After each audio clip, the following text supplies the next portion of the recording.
12시에 많은 참여 바랍니다.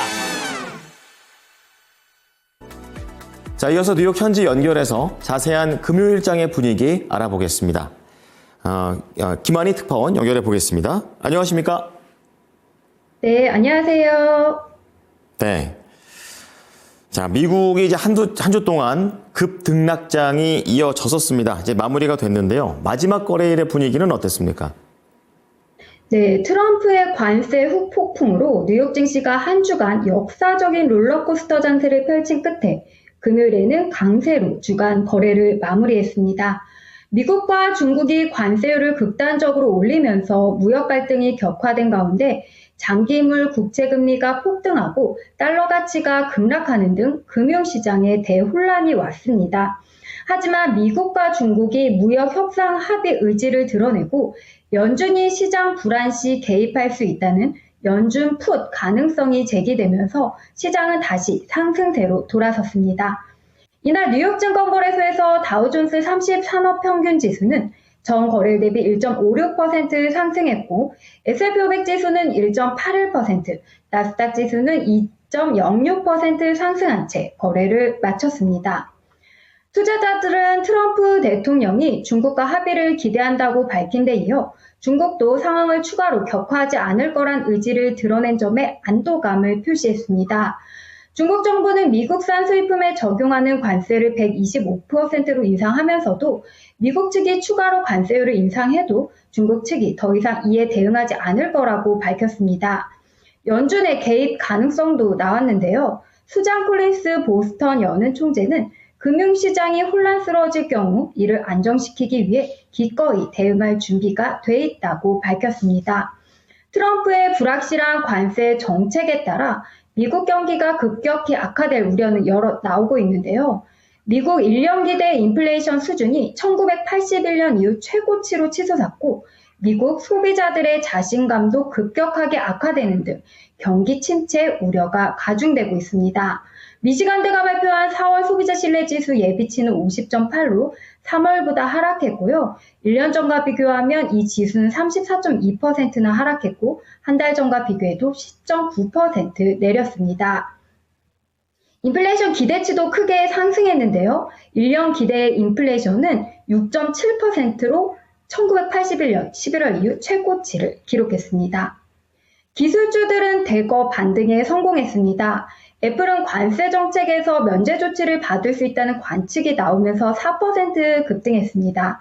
실제 트럼프는 토요일에 스마트폰과 PC 등 핵심 IT 제품을 상호관세 부과 대상에서 제외했습니다. 상호관세율이 가장 높은 중국 내 생산 비중이 절대적인 애플과 관세율이 중국 다음으로 높은 베트남에서 스마트폰의 절반을 생산하는 삼성전자가 일단 관세 부담을 덜게 됐습니다. 엔비디아도 3.12% 오르고 알파벳 2.59%, 아마존 2% 상승 마감했습니다. 장중 급락했던 테슬라는 0.06% 하락 마감했고 메타는 0.5% 떨어졌는데 테슬라가 11일부터 중국에서 모델 S와 모델 X에 대한 신규 주문을 받지 않고 있다는 소식이 영향을 줬습니다. 자, 지난 한 주에도 계속해서 트럼프라는 이름 자체가 계속해서 언급이 됐었는데요. 이번 주에도 과연 그런 게 이어질지 어떤 것들이 포인트가 될 수 있을까요? 네, 이번 주에도 백악관의 관세 정책 변화에 따라 변동성은 여전할 것으로 예상됩니다. 조금 전에 트럼프 미국 대통령은 자신의 소셜미디어를 통해 반도체를 비롯한 전자제품에도 관세를 부과하겠다는 입장을 재차 고수하며 또 관세 강행 의지를 피력했기 때문인데요.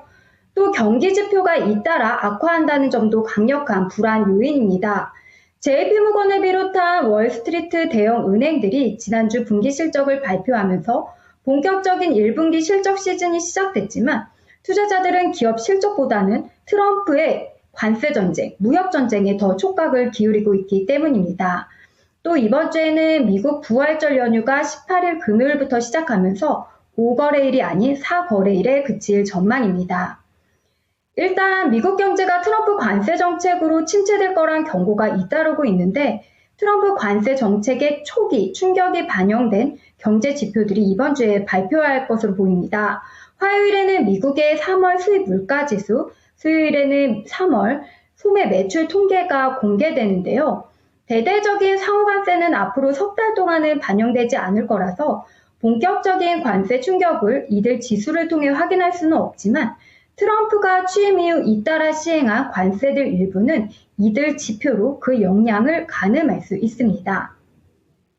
주택시장 지표들에도 관심이 집중될 전망인데요. 미국 30년 고정 모기지 주택담보대출 금리가 지난주 금요일 심리적 저항선이 7%를 넘어가면서 미국 주택시장 회복 기대감은 물 건너갔습니다. 특히 주택시장 극성수기인 봄 이사철에 모기지 금리가 폭등한 터라 그 충격이 클 것으로 예상되는데요. 수요일에는 전미주택건축협회의 4월치가 발표되고 목요일에는 3월 주택 착공 통계가 발표됩니다. 또 이번 주에는 제롬 파월 연준 이사의 연설에 시장이 주목할 것으로 보이는데요. 지난주 주요 연준 인사들이 잇따라 필요시 연준이 시장에 개입할 수 있다고 언급한 바 있습니다. 파월마저 이에 보조를 맞춘다면 증시는 불안감을 조금은 더 거쳐낼 수 있을 것으로 보입니다. 이번 주에도 주요 기업들의 실적 발표 이어질 예정입니다. 트럼프 관세 여파가 본격적으로 반영되는 건 2분기 실적인 만큼 시장은 1분기 기업 실적 자체보다는 향후 실적 가이던스에 더 주목할 것으로 보입니다. 기업 실적 발표 기간에는 종종 과거 실적보다 미래 가이던스가 더 중요하게 다뤄지는데요.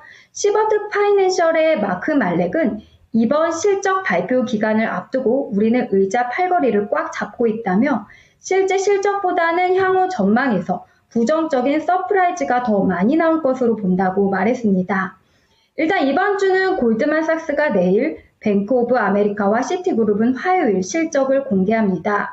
화요일 항공사 유나이티드, 제약업체 존슨앤존스 발표도 있고요. 수요일에는 네덜란드 반도체 광학장비 업체인 ASML과 미 알루미늄 업체인 알코아 실적이 공개되는데 트럼프의 알루미늄 관세 초기 영향이 알코아 실적에 반영됐을 수도 있습니다. 이 밖에도 대만 TSMC, 넷플릭스, 세계 최대 헤지펀드인 블랙스톤의 실적 발표가 예정돼 있습니다. 이제 내일 일정 살펴보겠습니다. 내일 연준 인사들 발언 있는데요. 토마스 바킨 리치먼드 연은 총재 연설과 크리스토퍼 윌러 연준 이사 연설이 예정돼 있고요. 실적으로는 골드만삭스 실적의 발표가 공개됩니다. 그 어느 때보다 실적 전망이 더 중요해지는 것 같습니다. 잘 지켜보겠습니다. 고맙습니다. 네, 감사합니다. 지금까지 모닝인 뉴욕이었습니다.